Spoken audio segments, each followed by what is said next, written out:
All right, folks, have we got a great show for you today? We've listened to you. There's the stories that you want to hear. We're delivering on today. We're listening to real people navigating real problems in real ways in today's economy. What else are we covering, Ben?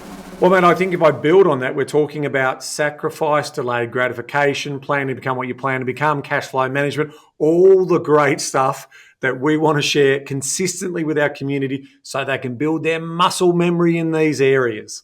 Folks, this is what you've asked for. This is a great show. Let's rip into it now. Welcome to the Property Couch, where each week you get to listen to two of Australia's leading experts. Bryce Holdaway, co-host of Location Australia on Foxtel's Lifestyle Channel, co-host of Escape from the City on the ABC, and partner of Empower Wealth Advisory. Ben Kingsley, chair of Property Investors Council of Australia and the founder of Empower Wealth Advisory, named the 2018 and 2019 Property Advisory Firm of the Year. Stay tuned as they bring you the insider's guide to property, finance and money management. All right, folks, welcome back to the Property Couch podcast. And as per usual, mate, welcome back to you as well. Now, I know, Bryce, that we are pre-recording this, but I think there's something going on the microphone, mate. Can you hear that noise? No, is that Collingwood? All right, you were Collingwood. Now, this is going to be a little frustrating for me because we've announced that we pre-recorded a couple of episodes for us because you and I are away. But the annoying part about this is at the time of recording, we actually know that Collingwood went through, right? So yes. So we're recording on the Friday after the Thursday night's game, and I tell you what, we dodged a bullet, but we're through. We're through to the prelim. So we don't know any of the other results. I just want to apologise to all of our community that we didn't pre-record this yesterday. We all have to endure Ben's swagger. But well done, mate. Obviously, it'd be a good feeling to be a Pies supporter right now. Yeah, well, it does. The boys worked their butts off and got the result. But I'll tell you what, it was a little bit nerve-wracking. Yeah, well, what we don't know at this point in time is if Brandon Maynard gets to play. So no, that's true. So yes, by the time people are listening to this, that fate will be known. Hey, we got an awesome episode today. We're going to tell some stories. We're going to tell some stories about some people who have actually put their hand up and said, I'm either struggling and I need some help with everything that's going on in the economy right now, or some other people who have said, hey, here's some opportunities that have come my way, but I need help navigating the best pathway for me to do that. So I reckon people are going to get a lot of benefit out of the dissecting of the backstories and what people are going through. And our hope, Ben, is that people go, oh, all right, there are some other people out there going through some stuff as well. And this is the thought processes that they're going through. And this is the thought processes that the team that they're working with go through to help them navigate some of the sequencing that they need to do. It's a wonderful opportunity to take what we do in our professional lives and the day-to-day work that we do and the problem solving that we do and cherry pick some of those examples to share with the community, just to so hopefully you can relate to them, and then some of the ways in which you can then solve those problems, like that you're not alone, that these types of things are happening, and you can see that, when you do sit down in the light of day and take the emotion out of it, there are pathways forward. And if you can't see those pathways forward, it's always good to get some professional advice to help you on that journey. And Ben, we've listened to the people because when we put surveys out, this is what they give us feedback. They say, give us more stories about more people and how you've actually gone through the process of helping them navigate some of the challenges. So stick around for that, folks. You're going to enjoy it. But before we get there, Mindset Minute theme today, Ben. I've reached the end, Ben. Oh, no. We want more Morgan. More Morgan. It's number 13 in the Art of Spending series. And what a terrific journey. Hopefully our audience has been going on. All kudos to Morgan. As I've said at the very beginning, go and check out his stuff, read his book, read his blog. Like, these are his ideas. I am just using them as discussion points to put them into your mind. But I hope you've had a chance to reflect on some of these as we navigate what I think is one of the better thinkers. I read his blog regularly. I think he's a clear thinker. I'm grateful to you, mate, because you put him on my radar 18 months ago or something. I must admit, you said you should read this book. I did, and then it's been wonderful since. So today we're on number 13, right? So I'll riff off the list at the end, but number 13 today is spending can be a representation of how hard you've worked and how much stress went into earning your paycheck. Okay, what does that mean? So he talks about someone who works 100 hours a week and hates their job. They may have an urge to spend their money can I say that word? Frivolously? You did. First one was a struggle. In an attempt to compensate for the misery of how their paycheck. Can I talk today? Let's see if I can get my words out. So the misery of how their paycheck was actually earned. So he says, never have I seen money burn a hole in somebody's pocket faster than a lawyer or investment banker receiving their annual bonus. Oh, that's interesting. Because after 12 months of working until 3 a.m., modeling in Excel the most god-awful, miserable jobs, these are his words, not mine, You have to have an urge to prove to yourself that it was all worth it, to offset what you've sacrificed. It's like, that's interesting. I've observed and listened and heard from investment bankers, and they have the same sort of discussion where you have this utopian view of what that looks like to be in that world, and then when you realize you have to give up so much of your time and often so much of your soul, maybe you can relate to that. An investment banker might be listening to this going, you don't know what you're talking about, Bryce. So that's fine. It's like someone who is held underwater for a minute. When they get above water, they don't take a calm breath. They gasp. They're compensating for what they've lost. So it's same for people who have worked their tails off in a miserable job and have that same sense of gasping with their money to spend it as fast as possible.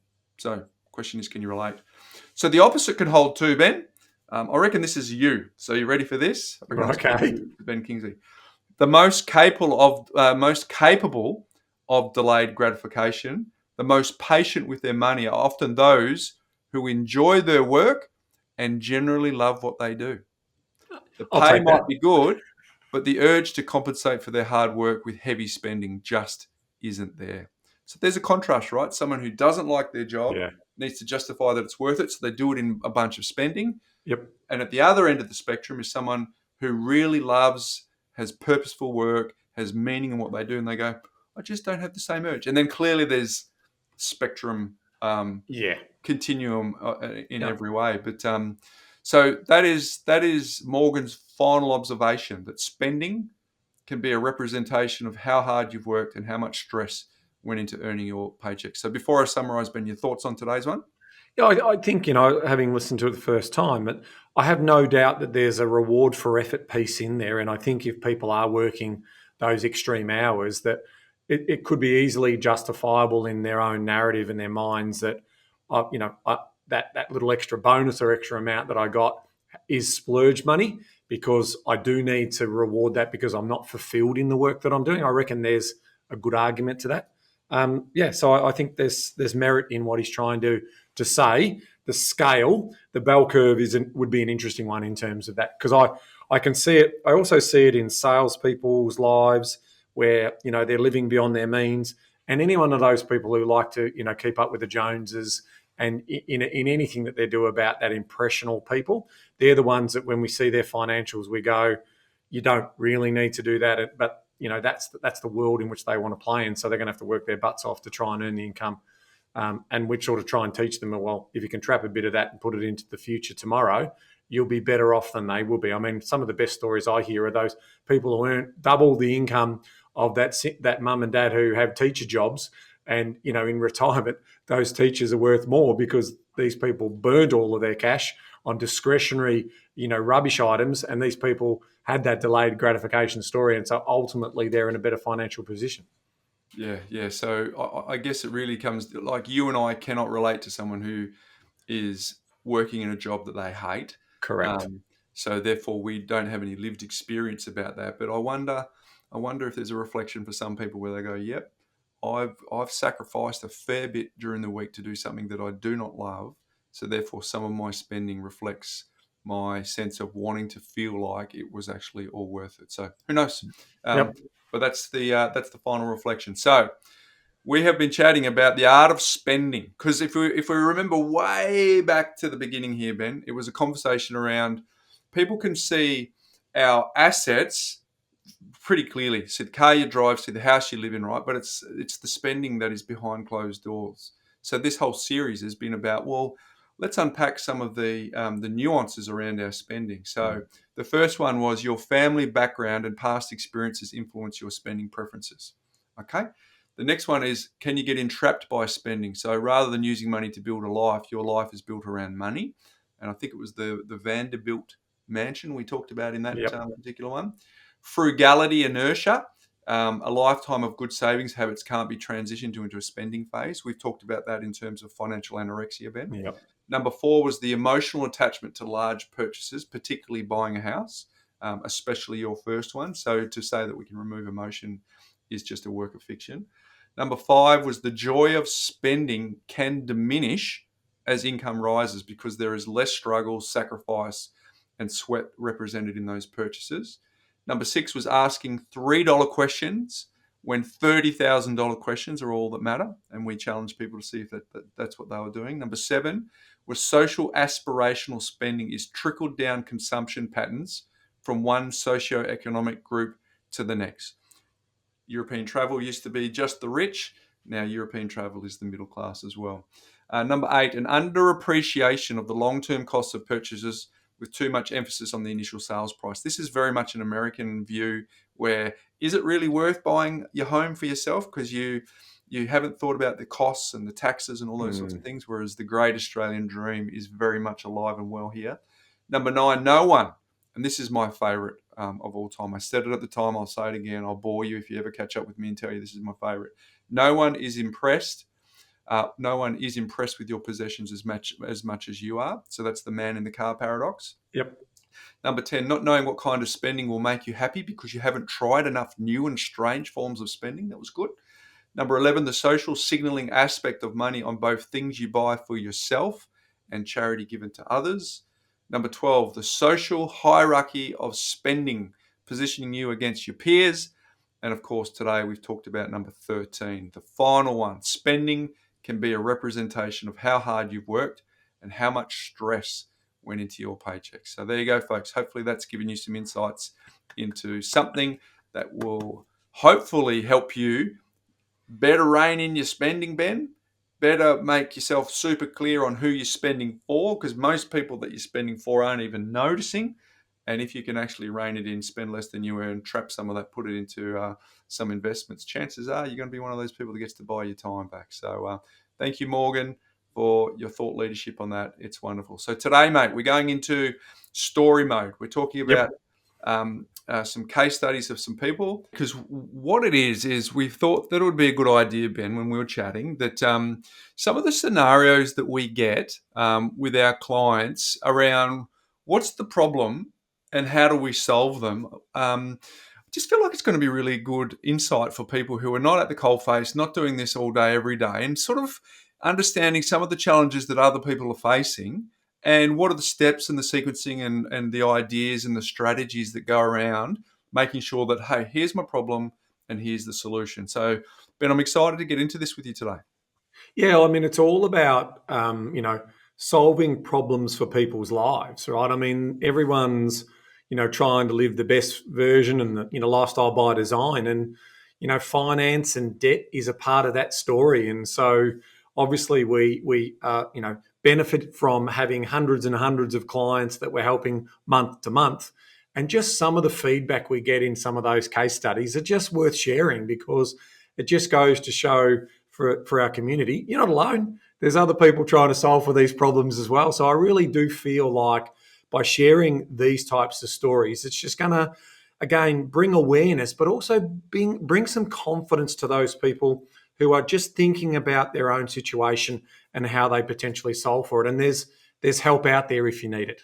Yeah, so hopefully you can see this, or you might hear something that's a little bit of your story, or it might prompt you to think, oh, okay, I don't have to suffer alone. Because what some of these stories will highlight is that behind closed doors, there's a bunch of stuff and there's a bunch of conversation, in a lot of cases, a lot of anxiety that's going on, that as soon as we all open our front doors, we put on our suit of armor and go out and face the world. But hopefully people can get benefit from two parts of this, Ben. One that we've highlighted here, just hearing that other people are going through some stuff. Yeah. And two, getting a sense of what some of the solutions are. So let's kick into it. We've got 4 stories that we want to share today for the community. And the first one, Damien from our team gave us the details here. Now, we're not going to say anyone's name here, Ben. We're just going to keep it totally anonymous just to protect those people.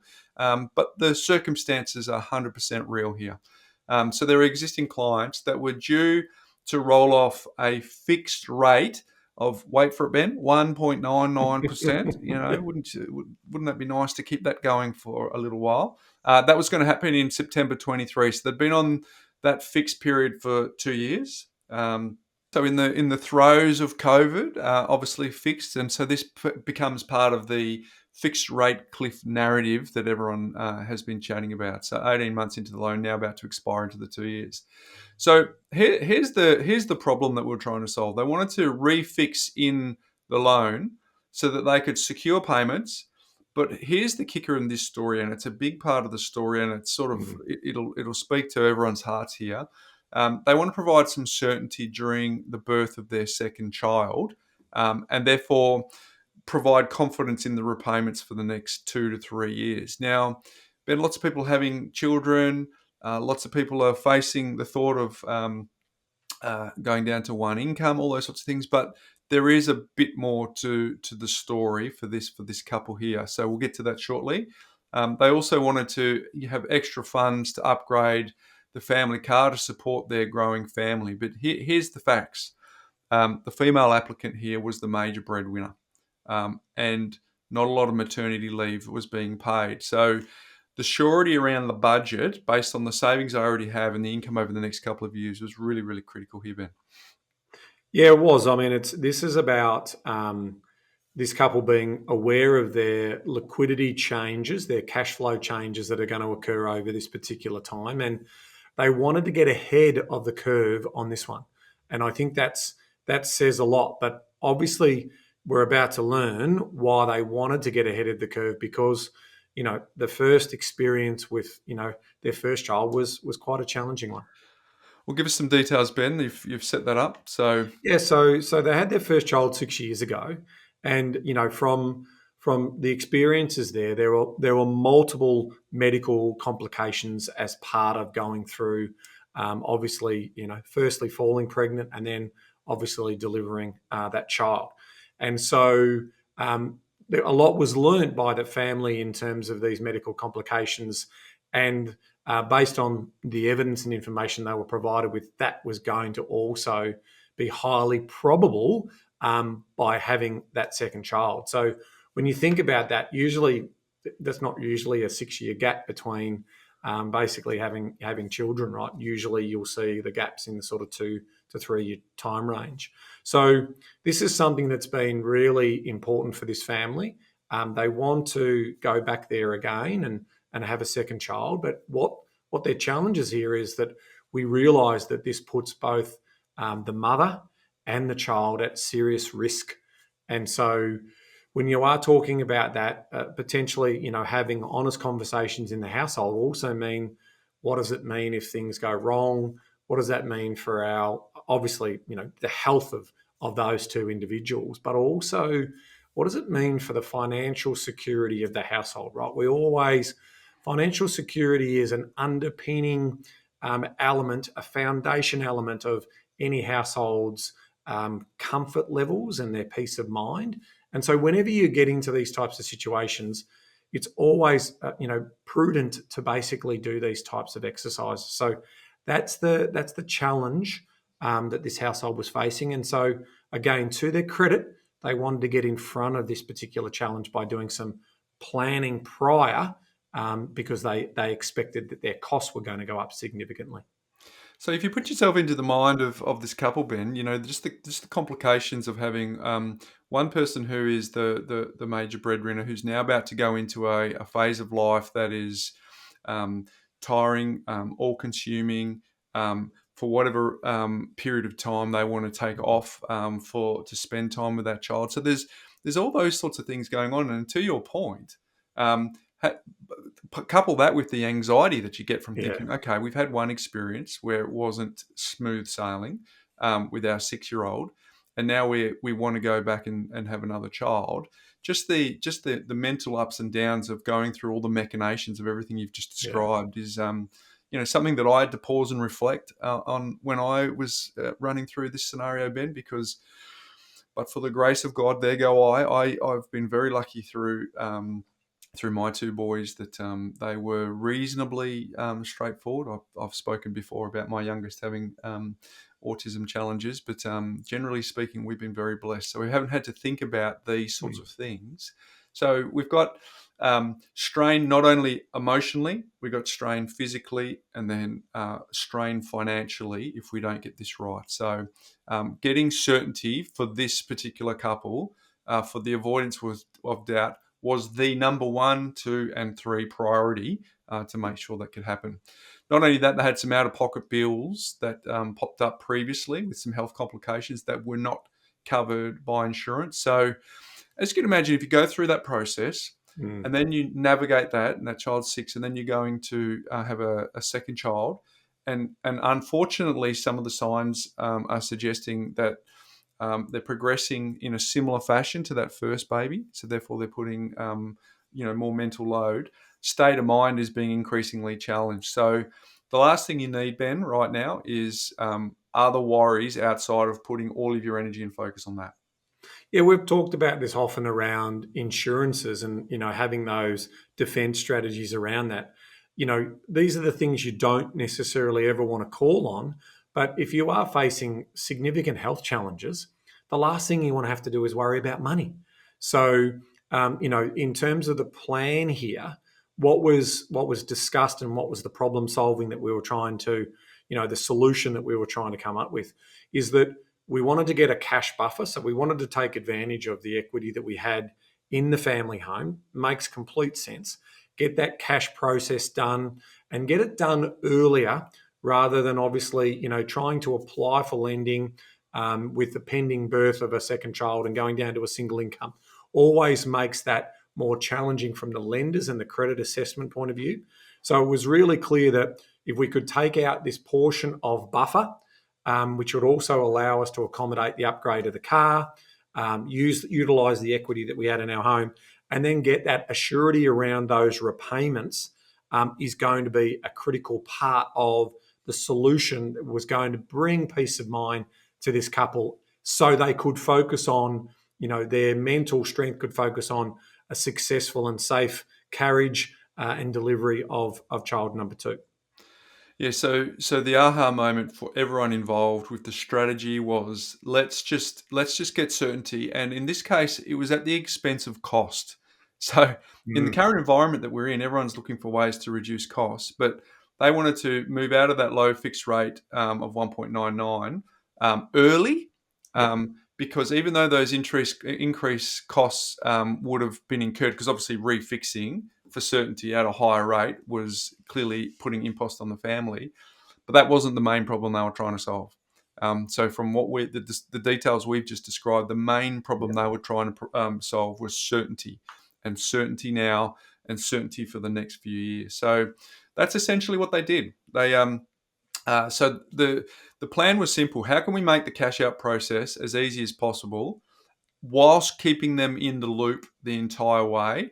Because it's just something that they needed to have know that it was being looked after, and there was no sort of challenges that would sort of come along. So they wanted to have their finances and the appropriate focus being made here, because if your state of mind as a family is deteriorating somewhat, everything just needs to be simplified as quickly as possible. So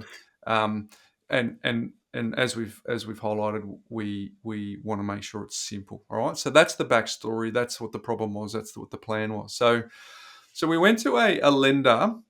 Wasn't one of the big four, but it was in the next tier, Ben, because they had competitive pricing and quick and easy processing to get things done. Right. So that was the idea. Fixed most of the debt, but left $100,000 of it variable to take advantage of. They had some cash, so they could put the cash into offset, which could provide them with the liquidity and the funds that they need to do a couple of those things we talked about, including at the beginning, but also meaning that for the majority of their lending, it was a lock and they knew exactly what they were looking to do, Ben? Yeah, so plan A, set up. Plan B, provisioning for plan B in terms of further, health challenges and potential costs associated with that was all considered as part of that story. So, I mean, look, the key takeaway for me is a really simple one, Bryce, and that is an ounce of prevention is far better than a pound of cure, right? And this is, so to your point, this is about basically saying, all right, well, we want to move a little bit earlier rather than we understand that we would have had some additional savings if we had done the fixed rate right this month. But no, we planned for that 6 months earlier. We've rolled over this high cost, but there's a reason for that, and that makes that particular household feel very comfortable, very much at ease in terms of not having to worry about their financial situations. So all the focus can go on, again, what we were talking about before, and that is the safe arrival of the second child for all parties concerned. Now, you sound like your grandmother would be proud of that, Ben. An ounce of prevention is worth a pound of cure. So that's wonderful. But that is the summary here. It was front footing and making sure that they'd looked around the corner, looked over the horizon to see what was coming. Now, there was a hiccup. The loan docs were issued with incorrect rates to the clients, but we took control of that before that got to the client. So it was, first of all, it was communicated why the loan docs would be voided. The correct docs were issued shortly, so it was a less stressful signing experience. So that was something that just to prove it's not perfect, Ben. In the real world, stuff happens. Well, I think that's a really important point. I mean, we do thousands of loans a year, and you'd be surprised how many human errors creep into those documents. But once you actually understand the back end process with the lender, there's that application could be touched by in some lenders' case up to 20 different people. So those 20 different people need to make sure that they're dotting I's and crossing T's, and that creates that risk of error, in terms of the final product being produced. But of course, any good team at our end needs to make sure that we're vetting and there's quality controls. And so, to Damien's point, that was detected early by his team, and we were able to get those documents reissued, which again, like even refinancing, it's not as stressful as a purchase because it doesn't have that same set date, but it's still important that you're keeping well communicated. And I love reading all the reviews we get about how well we keep our people and our clients in the loop in terms of how things are moving forward with the progression of their loan application. So that's another good story that sort of, I always use the analogy that we're like a duck on top of the pond. The duck looks like it's gracefully moving beautifully forward, but underneath there's a lot of work going on. A lot of, so I think that's another good analogy in terms of what's happening behind the scenes. And that just takes, again, another load of pressure and stress out of it, because it's not every day that households have to deal with banks, have to deal with the process, have to basically get a mortgage charge against their title changed over. All of those things are happening in the background. There's a legal process that's going on as part of that story. So it really does help in terms of being able to provide that level of comfort and knowledge and knowing that everything's moving smoothly, or if it isn't, that we're on top of it if it does fall out of the rails. And it goes back to the a few weeks ago now, Ben, when we spoke to Chris Voss, and the very original story that we talked about in that episode and that you and I heard back in 2017 was the hostage negotiation story, where they would ring the parents on the hour, every hour that they told them they would.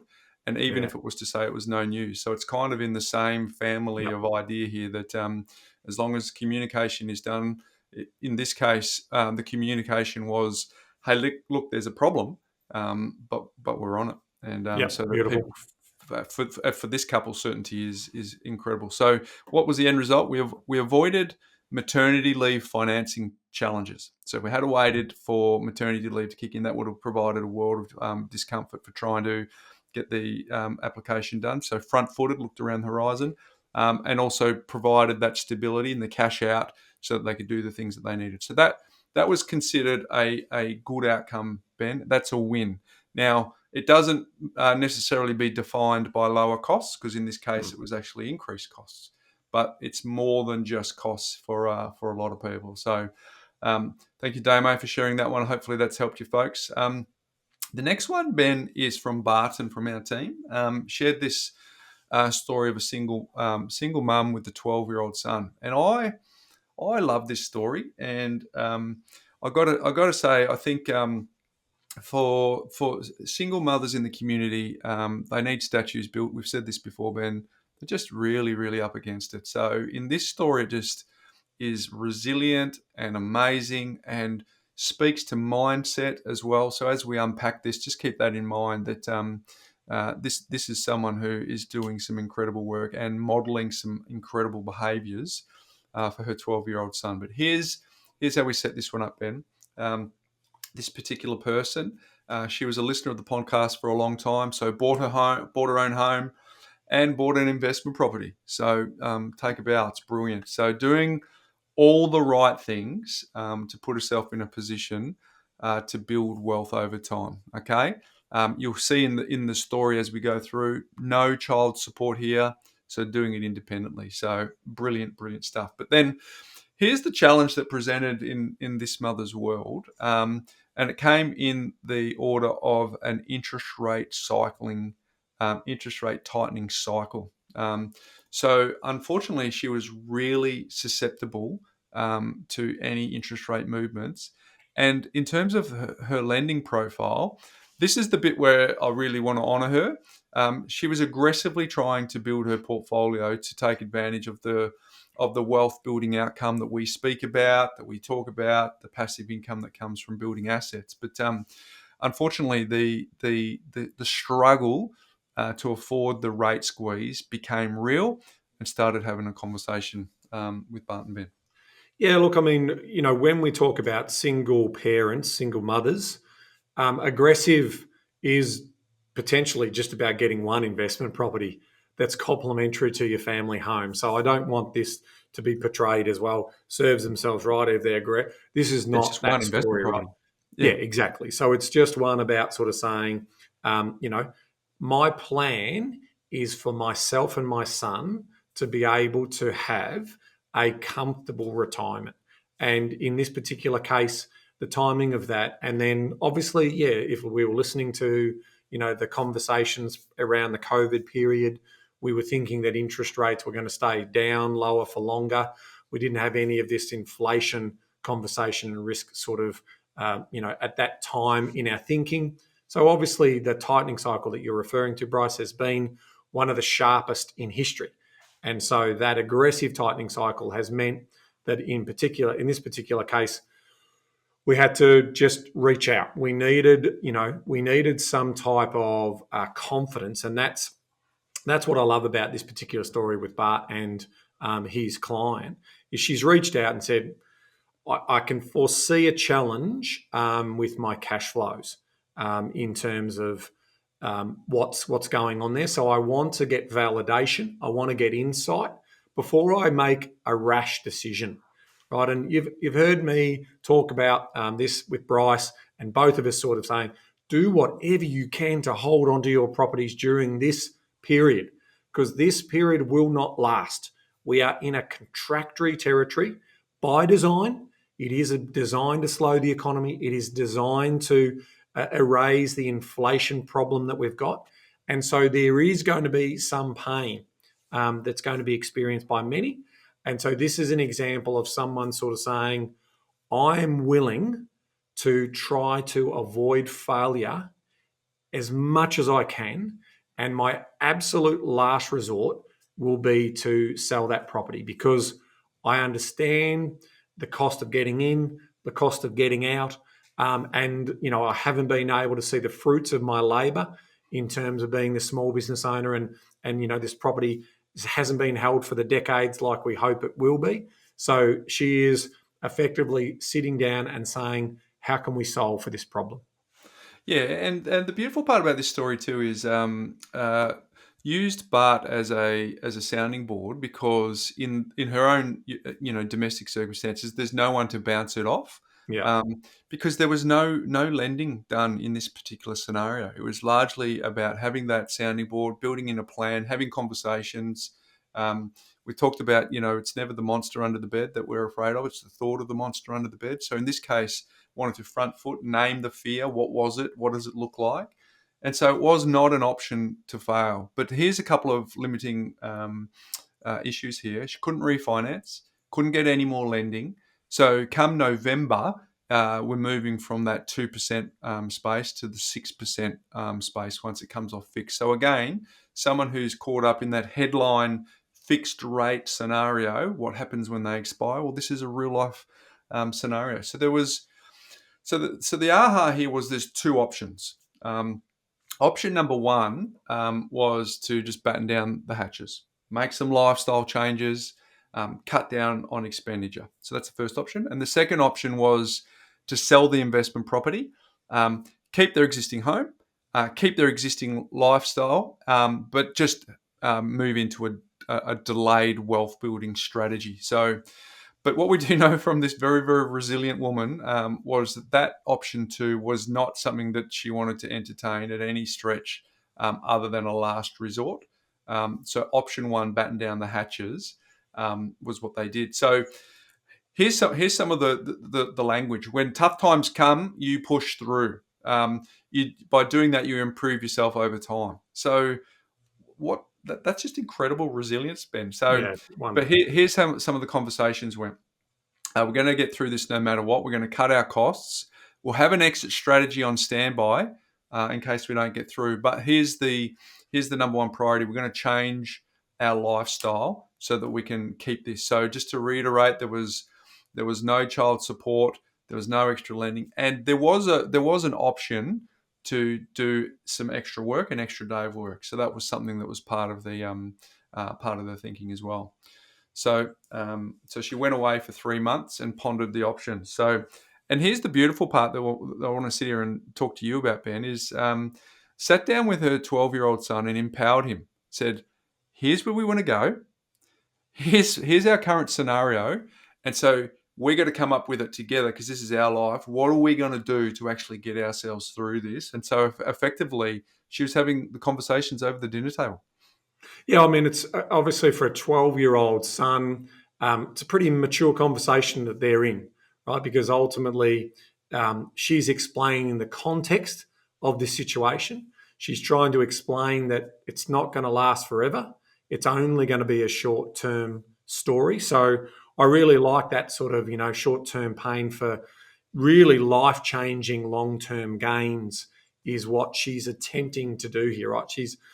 She's thinking longer term around that. So the fact that, she's having that open dialogue with her son to give him context, give him understanding, and then, together they're stronger, so, if he's on the same page in that conversation, they're going to work together. And he might say, at 13, Mum, I'm going to be able to maybe do a paper round or maybe get some, sort of money on the side. Now, all of that money goes into the pot to potentially, help them succeed. And this is a can-do attitude that we want all Australians to have. That never give up, never say die attitude is what this great nation was built on, from battlers who have been able to break through. And I think this is a great story of that sacrifice to be able to see, where she can get to, and then ultimately come up for clear air in a year or two's time and really understand that, they've done a great thing here and they've been able to get through. Imagine being able to fast forward to 20 years, Ben, having that conversation with the son and just ask what impact that had when you saw your mum, brought you into the conversation, empowered you, part of what this looks like. She's doing this independent. She's got an eye on the North Star here of what it looks like for her and for him. I just wonder, that's lessons and skills and mentorship and leadership that this mum has over her son, which is just going to be life-changing for him. So they decided to adjust their discretionary spending. So they changed their lifestyle to improve their long-term outcomes. Again, there was a couple of things. There was a mitigation plan to protect her into the future, but also gave peace of mind around two scenarios. So we've got the scenario of, okay, this is what we're going to do. This is the plan that we've got together, but also having a worst case scenario in place. They had an exit plan if it did go to to a point where they couldn't adjust their spending. They couldn't, if there's further interest rate rises and all those sorts of things. But at least there is now two paths, very clear paths that they can see, so that they can demonstrate delayed gratification 101 here. It's just an incredible story. It's a reminder for everyone that if you are facing cash flow challenges, there are always options, right? And so what we'll always encourage our community to start thinking about is, again, the classic essential and discretionary. And even inside your essential spending, what are you willing to shave on, right? We all need food. Yep. So, but the grocery spend, there are plenty of stories out there at the moment about people making meals that are significantly cheaper, but are still healthy. So think about, obviously the raw, materials that you make that food out of, those types of things, in terms of, rather than the pre-processed, pre-produced sort of stuff, which has higher costs associated with it. So there's lots of different ways in which you can look at that. Obviously, yes, she was struggling from mortgage prison, and even, and this is a really important point, if you haven't spoken to your broker in the last 3 months, there has been some significant changes around how refinancing can potentially occur. Where buffer rates, we've talked about this before, about 3% buffer rates, they have been significantly reduced under certain circumstances. So if in your case you're not sure, you need to go back to your broker and find out whether there is an opportunity here. And in some cases, some lenders also have a little bit of cash out, and in other cases, some lenders have switching to interest-only periods, which is all about changing that repayment level.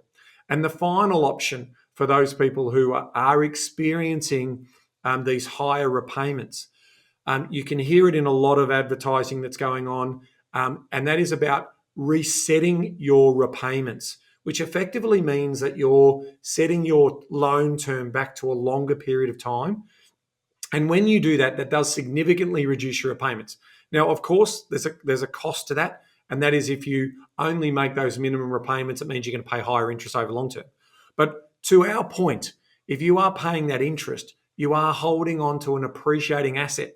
So it does make financial sense that you would consider all options when it comes to looking at cash flow. So in this particular case, extra work, taking on an extra day, or taking on a second job, or doing whatever you can to find money, selling stuff around the house that you're not using or is not bringing great value or great joy to you, to just help with that cash flow story, minimizing costs in terms of car travel, electricity. Fortunately, we're coming into spring and summer, so hopefully some of those costs will come down because electricity is so expensive. So these are the types of things that we are saying to all of our community. There can be a way. We understand that there will be sacrifices, but we promise you from our 25 years of doing this that getting out the other side, you will be thankful for it. We don't want situations where couples are looking at each other and saying, oh, I wish we didn't sell that property. Wish we still own that property in 10 years' time from now. That for us is a fail. So hopefully do what you can. Those stories are far too many in the rear vision mirror. But I guess if you want to summarise what you just said, Ben, it's just don't leave it to the last minute. There are so many things that you can do if you're front-footed. If you are listening to this now and you're in a state of anxiety, or you know someone who might be in that, just send them the link so they can listen to this. Because if you even just rewind back to the conversation you and I had with Lawrence Hugo around what foreclosures look like, what debt negotiation looks like, he's reached out to us to say, as a result of that, one of our listeners was facing what seemed like an insurmountable challenge running a company that had 80 people. And then those people were then in a position where, because of one podcast, listening to one person, that debt negotiation happened, which then secured the rest of those 80 jobs. So the multiplier effect. So when you and I heard that, we were stoked for one to know the multiplier effect of that. But it's funny how we're not in the 80s. The banks don't want to repossess your house. They want to do that as the very last option. And if you can look for other alternatives that might be able to help. So don't leave it to the last minute. have, as you said, have conversations with folks early. There might be debt prison opportunities for you. There might be cash out opportunities for you so that you can buy some time. So I think if we summarise that, but this story that we've just talked about is a story of resilience. It's a story of mindset. It's a story about empowering children to be a part of the journey, and also keeping an eye on the prize that this too shall pass, and doing everything they can whilst planning for best case scenario and planning for worst case scenario. So thanks, Bart, for sharing that. That's a ripper. All right, next one, Ben, is about a sequencing challenge to allow a lifestyle change. So let's set this up, mate. Yeah, so obviously, there's been a lot of people that have been moving around the country over the last 2 or 3 years. We've, been through a pandemic and those types of things. But there are people also looking at their lives and saying, where do I want to live? Where's my lifestyle by design? And this particular story is a story of transitioning states. And that's never easy to do if you're also trying to transition to another place to live and to work, if the job that you're doing is not on a keyboard and you can't work remotely. So in this particular case, what the problem that we were trying to solve for was a situation where they wanted to avoid renting in the next location they're going. So they had a clear idea about where they wanted to live and what they wanted to buy, and they didn't want to have that lost year of renting or whatever that looked like. So, well, we've got a nurse and a coal miner.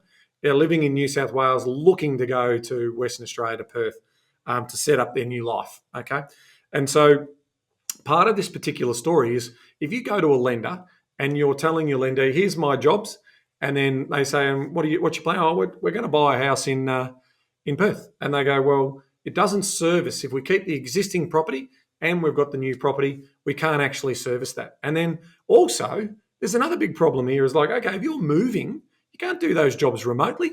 I mean, a nurse, well, maybe you can do telehealth, but in terms of this particular situation, no, the miner and the medical professional needed to obviously find gainful employment. So there's a sequencing story that has to happen here. And the easiest way to think about this is planning and spending a bit of time in terms of pulling this story together. So number one, they were quite smart around, right, how do we get the sale of our existing property? How do we realise the best result? And well, that is to, present it in its best form. And that meant some renovations. And so doing some tidy up as part of that. Now, the best way to do that is get out of the house. And so they decided to rent to get out of the house, to obviously set it up and then style the property to get the best result for sale. They also have the benefit of being in a situation where when you are renting, so you put an application in, yes, you have the rent on that particular property, but the sale of the new property is also going to mean that there's going to be proceeds of that, which are ultimately going to mean you'll get your pre-approval for that future purchase in Western Australia. Now, the job story needed to be really clear that we're going to continue to keep working where we are until we find gainful employment in that next location. So guaranteed incomes are really critical for lending. You can have the most equity you think you've got, and the bank should lend you money because of the equity and the asset. No, it's all around the income and the serviceability. So continuation of income is really important. So to cut it short, they effectively decide to buy the property in WA as an investment purchase, which also then substitutes the rental income that they're paying in New South Wales, which means their borrowing power is effectively neutralised or maintained at that higher level. And they go off and buy that property in WA and then effectively settle on that purchase, whilst then starting to think about, securing their jobs in the West. And so this is a classic sequencing story. And, what problem are we trying to solve for? Well, we're trying to solve if we can avoid rental over in WA, which delays us for 12 months to get what we want. We're confident that obviously the two industries that we're associated with will give us gainful employment. There's a chronic shortage of nurses in WA. Obviously, it's the biggest mining state in the country, so mining jobs are also, available over there. So, stay where we are, continue to keep doing the work, get our letters of offer of moving across there, and away we go in terms of being able to execute on that particular story. So it's a terrific outcome It means that there's no real dead money in terms of or time delay in them getting into their owner-occupied home and getting to set up their new life in their new state. Yeah, so staging and optimizing was important here, right? Because as you said, trying to cross borders is tricky enough, but being able to navigate everything that they needed to navigate here was important. So stage one was releasing equity to fund the reno at the beginning, get that sorted, maximize the sale price. Then stage two became the pre-approval for the next purchase, as well as optimizing all those sequences that you said. So there's a couple of key things here. They couldn't wing it. It was not possible to wing it. A couple of reasons is they needed to get simultaneous settlement on the selling of their home and the settling on the new property to make the bridging of the finance work. So that was super important for really strong communication, getting solicitors and vendors to all be in sync on that as well. And then to your point too, Ben, they had very challenging transient natures of the role, which meant that they needed to sequence that correctly so that they could actually service the lending and do what they needed to do. So they got interest only for on the lending for 2 years, so they could maximise their surplus in those first 2 years so that they could adjust to the WA way of life. They built in a 100K buffer so that they have that emergency fund as well as assist with those relocation costs. So the end result was the application prevailed, but here's the best bit. The clients actioned their relocation plan. They've settled in Perth. They've secured the property they wanted in WA, and they secured jobs in WA. So there's a few moving parts that were going on there. So that cannot, to reinforce that, you cannot wing that to be doing something as complex as that. But in this case, we had a really good outcome for this client. Well, because here's the alternative, right? No planning, no sequencing, no staging. You move you into a rental market that's very competitive at the moment, and your life is sort of in a state of a holding pattern. So I think this was the most sensible way to do it and the most cost-effective way to execute on this particular model. So I'd be saying to anyone who's looking to relocate that this is sort of the perfect blueprint plan to follow if you're thinking about staying there for the longer term. So it just, some people might, I'm going to try it for 6 months. So if you're going to do that and you're not 100% sold on the long term, then renting would be, I think, a more prudent way of doing it. Because, we all go on holidays in particular locations when this is going to be great. Yeah, but you're not going out every night and dining out and having great experiences. You're actually working there on a day-to-day basis. Yeah, you're missing out on all the great communities, network with people. Yes. So I think, in their particular case, they've made the commitment to give it a go. Hopefully in the next 5 or so years, the benefit of holding that property for that first year in what is Perth, which is going to be a terrific market, and already has been a phenomenal market for the first half of this year. I suspect that's going to continue for the next 12 months. That market's red hot. So ultimately, there's a capital growth story that they've bought into and are going to get the timing right in terms of some of that upside in their property value over there. So I reckon it's a good story all around. Hey, Kev, thanks for that story, mate. That was helpful sharing that with your client. And then the final one we want to cover off today, Ben, is from Luke from our team. And this is a sliding doors moment because it's we always talk about the importance of getting advice. Well, this story is the importance of getting strategic advice, the importance of getting good advice, the importance of getting advice that actually is in the best interest of your medium-term future, not just your short-term future. So we've got a scenario here where we've got a client that purchased their third property during COVID. So what that looks like is a principal place of residence plus 2 investment properties. Now, this wasn't a podcast listener initially. It was a referral from a friend of a friend who said you need to chat with Luke. But they had a plan that was good. Have 2 investment properties and their home as so they can get the passive income. So solid plan at the 30,000 feet level. So here's the problem that we were trying to solve. Was that Luke actually met them 12 months after the third purchase, right? And what had happened is the advice received prior to chatting to Luke had convinced them to go to a smaller lender at interest only so that they could maximize the purchase price that the client wanted at the time.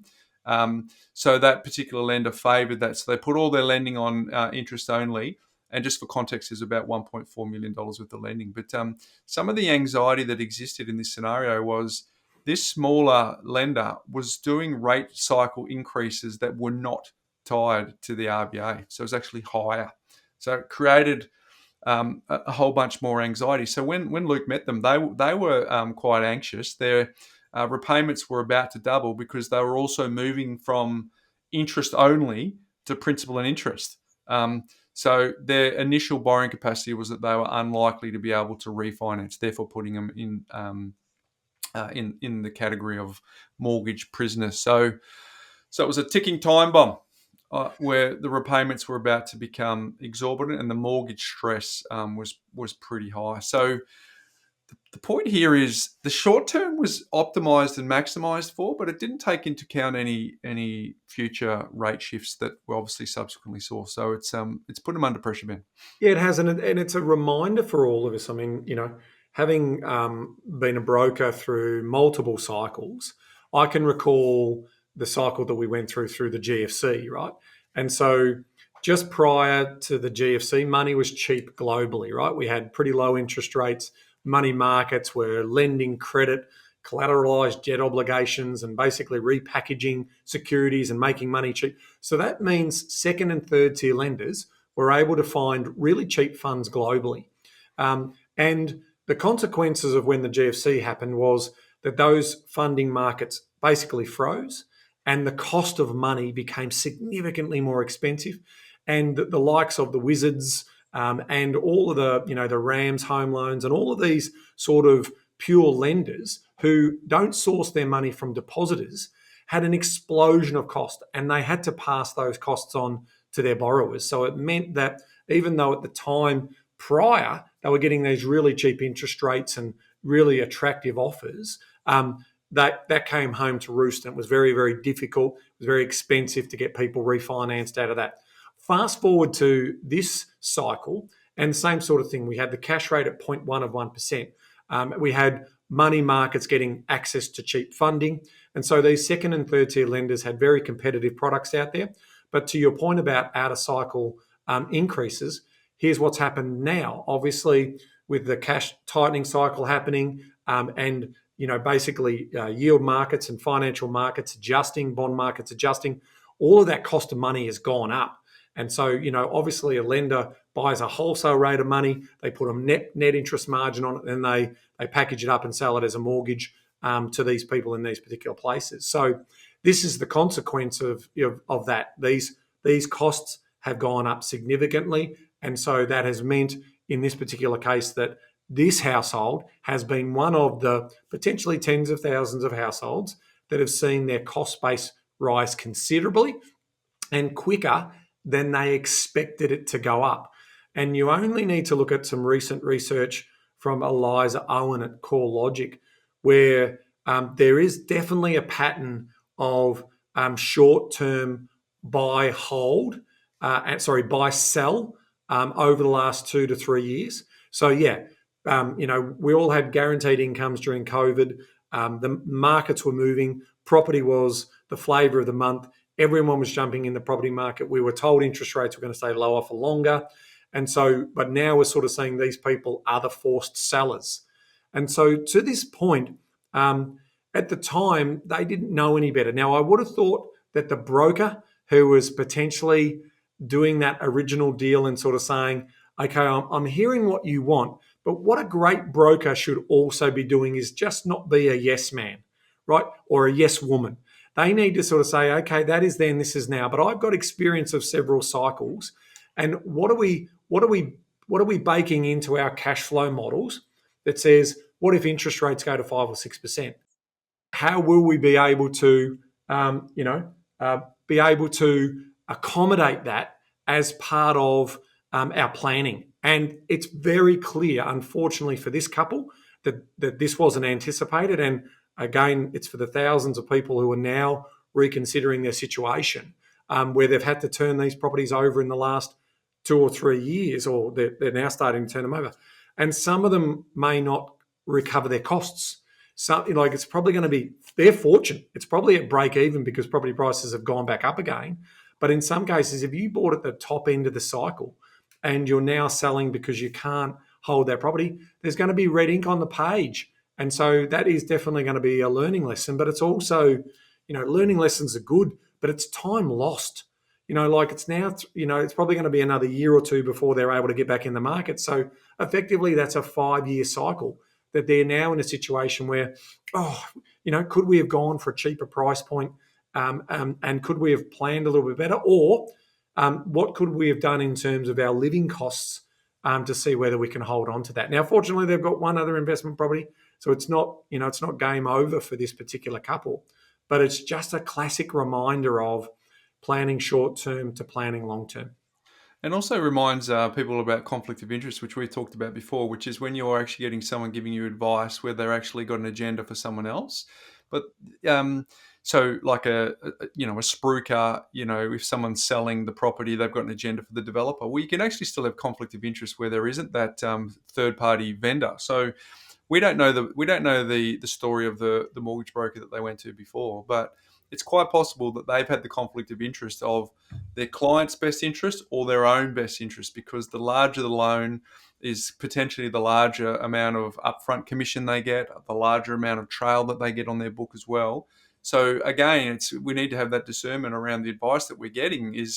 That's why an investment savvy mortgage broker is in our view the elite positioning, because they're actually thinking of the portfolio and what we've just talked about. What does it mean for the next move? What does it mean for the next purchase? And if you've got someone who's actually thinking broadly like that, well, they will have certain elements of self-interest that are at play, but their self-interest will be, okay, I want to build the relationship over a longer period of time, which means if I actually do plant the seeds and add value into the client now, then my agenda gets served during the journey anyway, but it means that I'm second in line, rather than what appears to be a potential challenge in this particular advice is they may have put themselves at the front of the line. Yeah, and make no mistake, I mean, that might sound contradictory to some of the things that we've talked about on this pod over the many years that we've been running, and that is that we do like the idea of maximising your borrowing capacity to buy the best asset that you can, right? Which in our view reduces your margin of risk or margin of error. All right. So, we always like to buy the best land in the best location as best we can. Now, of course, you get them right most of the time, but there's also errors that you make as part of that. But it all comes down to the case by case for the household, and that is the story here. So it's effectively sort of saying, have you done the right thing, and can you hold on to this asset if interest rates are going to go higher? And it's clear that there is going to be several investors who are going to have to tap out because they've got themselves into too much gearing, too much debt, and will ultimately see those properties come onto the market over the course of the next 3 to 6 months as well. So if we round out this story, Ben, we've got the aha moment here was that the lender offered tiered pricing based on total levels of debt and the types of loans. So what that meant is they could actually swap to P&I immediately, and that gave a 0.5% reduction. So that was good. And then if they offered, they got some valuations done because there'd been some improved valuations, which meant that they could reduce the rate by a further 0.2%. So what that meant is it gave them breathing space and a few months to workshop how best to proceed. So that was number one. That was the first aha. So what they decided to do, and we will put a qualifier on this, but they decided that they would sell their most recent purchase, right? So here's the qualifier. Our goal is to hold as long as possible. Our number one rule is to hardly ever sell, okay? So it was not done lightly. The recommendation to sell was not done lightly, but the buffers were important here, and the need to restore stability was critical, right? So what selling enabled them to do is restore the structure, put the portfolio back into a stable position, because to your point before, Ben, they still ended up with one investment property still, and so that they could then reset and go ahead. Now, okay, there was recycling cost that was factored in. There was opportunity cost that was factored in. So in this case, it just became a white knuckle ride on cash flows and buffers, which is to the point what we said earlier, which the person who's trying to help you maximize the amount of lending, it also needs to have that in accountability of the maximum amount of defense that you've got as well. So the end result was this. It's important to get good advice, not just advice, because the initial advice needed to have two parts. What they wanted to do, and two, what could happen if unforeseen circumstances. And this was the bit that was missing initially, right? So they got the advice that allowed them to do what they wanted at the time, but it didn't adequately prepare them for what could happen. So here's the scenarios that could have happened. Interest only terms expired. Tick, that happened. RBA rate rises. Okay, that happened. And then there was even changes to their own position. So that actually impacted on their buffers as well. So it's important here that the relationship is prioritized over the transaction. So we're now getting them ready to re-enter the game for that third purchase. But sadly, the reality of this scenario is there has been a bit of wasted time here. There has been some recycle costs, and there has been some anguish and anxiety as a result. Yeah, and just the final bit of feedback. Where are the buffers? Like, where are those cash flow buffers that buy you the time to trade through these challenges? So buying at that actually peak value, again, we recommend it, but we also recommend it with margins of safety around cash flow, margins of safety around budgeting. So if you had done a planning exercise, in terms of building a property plan, you wouldn't have bought at this price point. You would have made sure at the time you would have got adequate buffers that traded you through a minimum of 6 months, but preferably 12 months of any changes. And then that's the time that you need. And then by hopefully that time, we will start to see the cash rate coming off these, sort of very restrictive settings and coming back to more normalized levels over the course of that 12-month period. So, a learning lesson. We're not perfect. We all make mistakes. We're not singling this person out as an isolated incident. We understand that it's quite common. We understand that brokers might think they're doing the right thing by a customer in terms of finding a solution because the customer has asked for that solution. That can also be true. So it's just one of those ones where that experience and that knowledge you gain over time, and then being able to harness that into the advisory work that you do, speaks volumes to helping and protecting those types of households. And for me, that's the greatest joy I get in running an experienced team and being able to make sure that we try and check for blind spots where we can.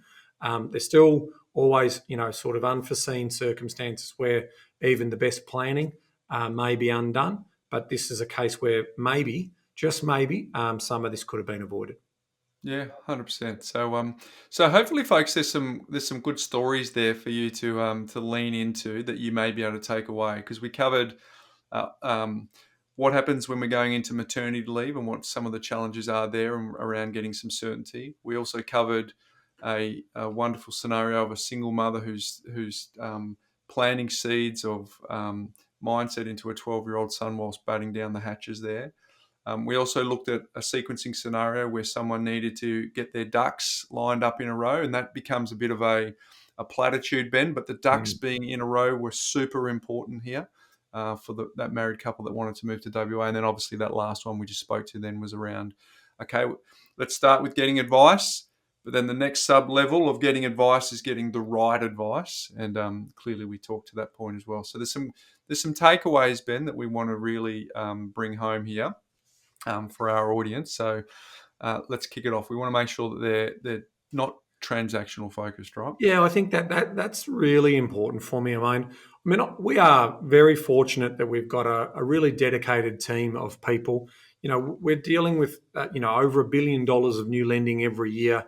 Yes, we've also won national excellence awards for the work we do, and I think that's wonderful recognition for an amazing team that we've got.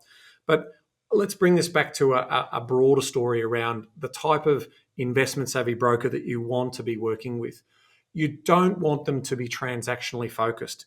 And we talk a lot about that in terms of We're here to solve lifestyle problems, right? Yep. So we're here to work with our customers and build relationships, not only for the here and now, but also into the future as they design their lifestyle by design to achieve that financial peace outcome. So if they're very transactional focused, then, that's not in their best interest. Bart's story, he's had 2 deep conversations with that single mum, and they've done no lending. Right? It's just about, that sounding board in terms of what that looks like. So they've got to be solution focused. So, ultimately, as part of the problems that they're addressing, what are some of the solutions that they're bringing to the table? How much of those solutions provide for, adequate risk margins and buffers and safety nets as part of that particular story? Now, we spend a lot of time in our brokering business also fixing bad lending advice. And so, that's also part of the mix in terms of people coming over to our business because their broker hasn't been able to do that. So you definitely want your broker to, the minimum expectation of a really solid broker is excellent communicator, strong subject matter knowledge. But then the X factor on most brokers is their problem solving skills around the different solutions that they can bring to the table, substitutions of security, loan to value ratios, uncross securitization, sequencing transitions to interstate migrations, looking at LVR levels that you were talking about before and pricing to those LVR levels. The world is moving, interest-only, P&I, different cost structures associated with that. Broking's become a lot harder to do than what it was 10 to 15 years ago. And so credit needs to be to all of those great brokers out there who understand the nuances, and the effort that they have to go to is significantly higher than what it was 10 or 15 years ago to get a solution. So I think from that point of view, now that's great for the industry. It's great for the professionalisation as well. But they're the sort of things that I'd be looking at when it comes to finding that sort of really, really strong investment savvy broker. And for me, the takeaway is to be on the front foot, not the back foot. So if you're someone who's in the lane that's in a little bit of distress, 100% you should be on the front foot and talking to someone to look for what the solutions are for you. And if you're someone who's in a privileged position and you're not in distress, well, now's the time to be on the front foot, to be looking for optimizing and opportunities for you so that you can position yourself in a way that you can take advantage of whatever life circumstances throw at you. But we've talked, a few weeks ago about our housing market update. We see that there's obviously opportunity for the people who are positioned strongly in their household finances to get ready for what we think will happen in 2024. So again, depending on which lane you identify with, Ben, it still comes down to not leaving it to the last minute, seeing what your solutions are, looking for creative ways. Hopefully those stories we've demonstrated are a cross-section of creative ways that people have tackled the problems that they're facing in sequencing and staging those problems. Now, Ben, within more we have MoneySTRETCH. So you want to talk I think, to that as well? It's a reminder of the line of sight. So your broker isn't, most brokers aren't trained as elite cash flow forecasting managers. They're trained on providing credit advice and lending strategy and structure associated with that. So if you do want line of sight, and then there's a free tool inside the More platform and the More app called MoneySTRETCH, and it's so focused on cost of living, and it allows you to measure those cash flow impacts, and it's designed to give you a line of sight of how much your cash or how much cash you're going to have available in terms of changing to repayments, starting a family, putting kids into certain school programs that cost a little bit more. All of those sort of impacts on income and expenditure, you can play in this sandpit. It doesn't affect your ultimate financial position. That's separate in the platform. So you export all your information into MoneySTRETCH, and you have a play around in there, and that's going to give you some line of sight or confidence on that. And again, any reasonable broker worth their salt is also going to have a good idea in terms of how those cash flow outcomes will look. And in our case, some of our brokers obviously use that tool, as part of that particular story. So it's a really important message just for anyone who's thinking about, before they're making, to your point, Bryce, about pre-planning, before you're making any decision, run your numbers, It's free to log in and get set up. Yes, it takes a little bit of time to get your numbers in there, but again, your outputs are going to be only as good as your inputs. So I'm encouraging you. These decisions are going to be worth tens of thousands, if not hundreds of thousands of dollars towards your future wealth.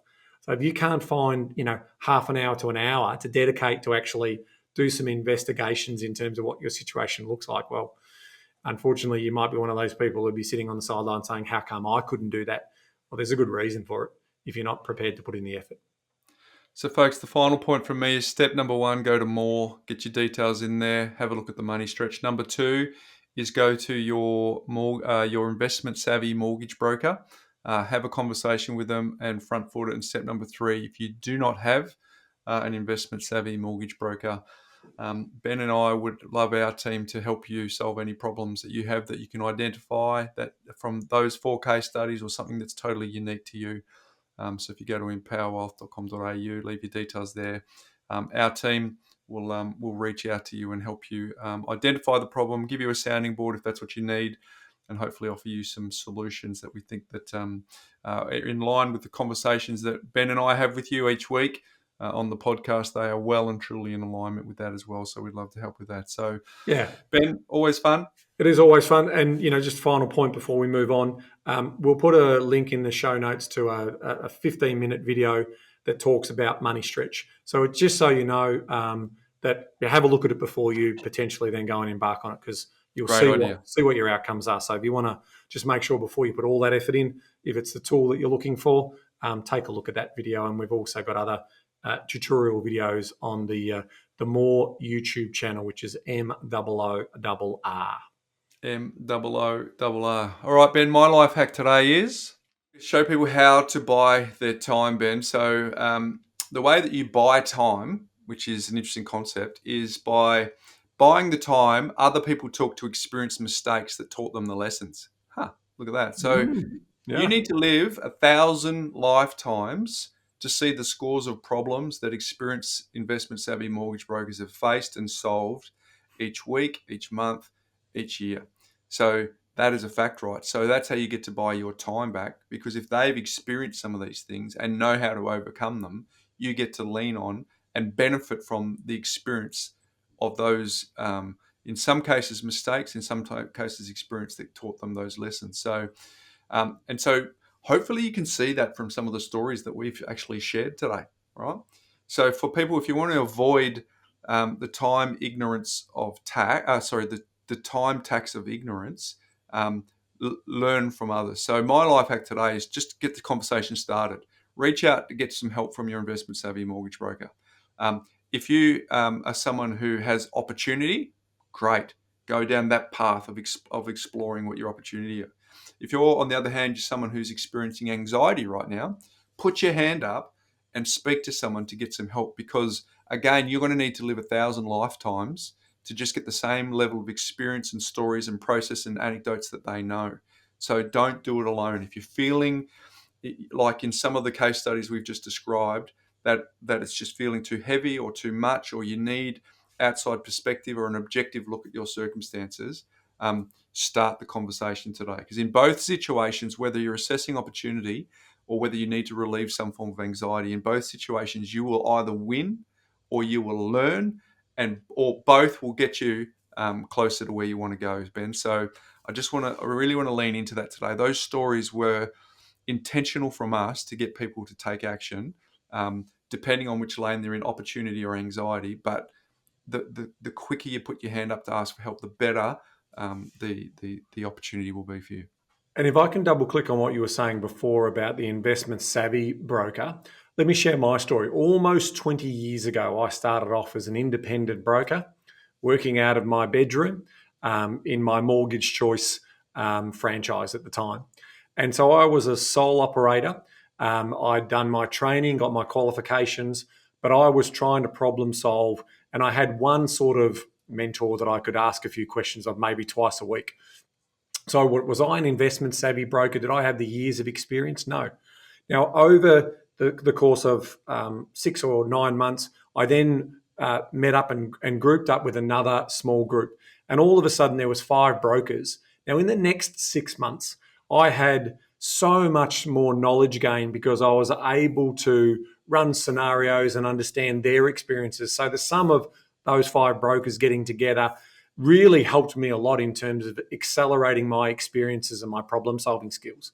And so when you are thinking about the investment savvy broker and the team of brokers that you're going to be, you want to try and get with a team that have, a good size brokerage where they're able to sharpen their iron, sharpen their knowledge from literally hundreds of deals that they're doing on a week to week, month to month type basis. And so that to me is when you can really get, the sum of the parts as a great value. And of course, I am, very super proud of our own mortgage broking business in terms of the work that they do. And, with a team, I think we've got about 16 full-time brokers in there now or thereabouts. They are experts at what they're doing because if they have a unique scenario that they haven't seen before in the thousands and thousands of deals that we've done, they've got a team to lean on to help get a solution to the situation or the scenario that's in front of them. So that is very powerful also when you're thinking about the mortgage broking business that you're also going to be considered using. So to Ben's point, if you do have an investment savvy mortgage broker, call them and get their help.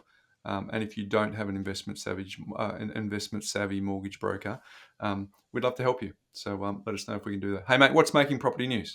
Yeah, so Bryce, we've got some really fantastic data out from the recent survey that we're promoting, which is the 9th annual property investment sentiment survey driven by the Property Investment Professionals of Australia. And congratulations to Nicola and the team for pulling this together. 1,700 and I think 16 odd surveys were completed. So a record number of surveys. And over the course of the next few episodes in terms of what's making property news, I'm going to be talking to some of the results. So here's a couple of interesting results in terms of the reason for selling a property. So if you are now thinking of selling a property, one or more investment properties in the next year, what would be the reason for selling? Now, 47% of people said government increasing or threatening to increase taxes, duties, levies that make it less attractive to invest in property.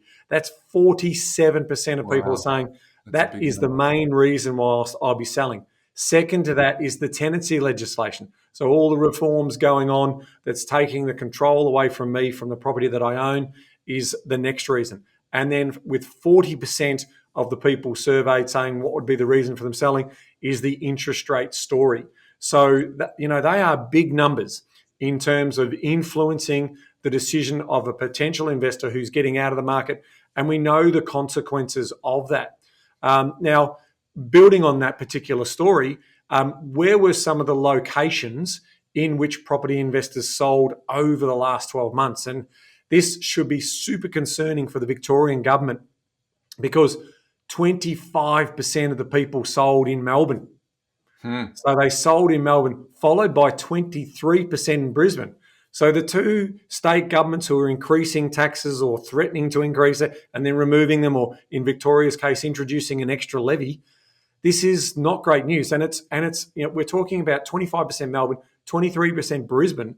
Like for context, Sydney only 9%, Perth only 7%, Adelaide only 6%.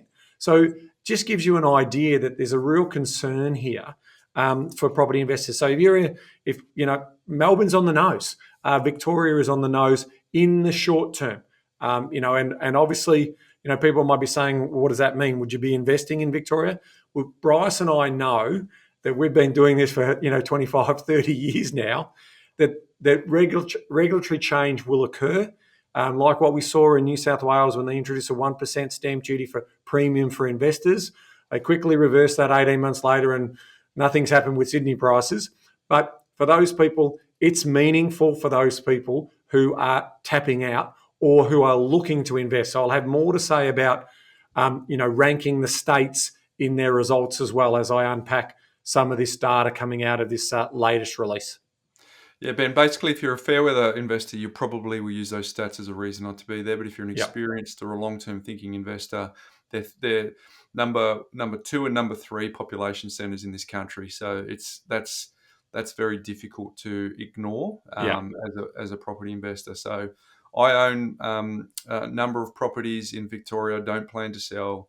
I plan to weather the storm. I plan to hold them for the long term. So, and I have property in Queensland, and I don't plan to sell, and I plan to weather the storm. So, but mate, they are concerning. But I guess that sort of reinforces a lot of the conversation that and a lot of energy that a lot of people probably don't understand that you've put on behind the scenes to try and represent property investors, because it's a very compelling voice that you've just described there as to the psyche of the property investor. And if you were to extrapolate, 47%, and as an exercise of how many people, if property investors left the market, that's well over 1 million properties that would go up for sale. And if you take a certain percentage of those would be bought by owner occupiers, and some of the people go, that'd be great, that's a great idea. Well, the poor old tenant will have less properties to be a part of. So it is a significant extrapolation exercise if you did play that out using that stat for what would be a remarkable challenge for the property market in general if that was to actually happen. And let's put this into context with our national accounts. So yeah, I might be wearing the property investor hat, but those small business operators invest, and they invest billions upon billions of dollars. And here's what happened in our national accounts. We're technically in a per capita recession, right? So even though our GDP grew by 0.4%, you take out the exports, you take out the government spending such as Hydro 2.0, the Snowy Mountain scheme. So without the government investment in infrastructure, without the export boost that we've got through gas and higher prices for our natural, would actually be in negative. It would have been a negative GDP read. And so the consumer demand is not there. Now, the biggest fear for most economists who study this sort of stuff about the prosperity in the short term for our economy is dwelling investment is falling off a cliff.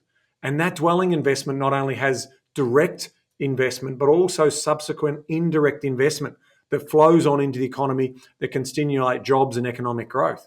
So this is a real problem for the economy. And it's obviously a real problem for tenants and homelessness and all of the other things that are attached to that. So the reason why, if you look at this and say, oh, that's really disappointing, I feel really, really bad for property investors. Don't feel bad for property investors. The smart ones are playing the long game. They're not going to tap out. But the ones who may have come in, the fair weather ones that Bryce is talking about, they'll put their money elsewhere. And when they do that, there'll be less supply, and that will result in higher rents, and less economic activity, which means less jobs and a slowing economy. So I think the important thing is you can't look at property investment in isolation. You've got to understand the overall economic impact that these small business operators are also investing their money into a long-term investment return, but it's also stimulating and it's productive for the economy. So I think that's also an important message here. Mate, I'm excited about you sharing some of these insights over the next couple of weeks. We've got a guest next week, so your What's Making Property News is related to that particular guest. But the following week, you will reveal some more of these stats. So stick around for that, folks. They're clearly very insightful, and again, well done to Nicola. That is a remarkable amount of respondents to that survey. So that's super helpful. So, mate, just another great conversation today, hopefully sharing some stories with our community that will help them understand that there are people going through some stuff just like them, and there are some ways that they can navigate that. So, mate, until next week. Knowledge is empowering, but only if you act on it. See you next week, folks.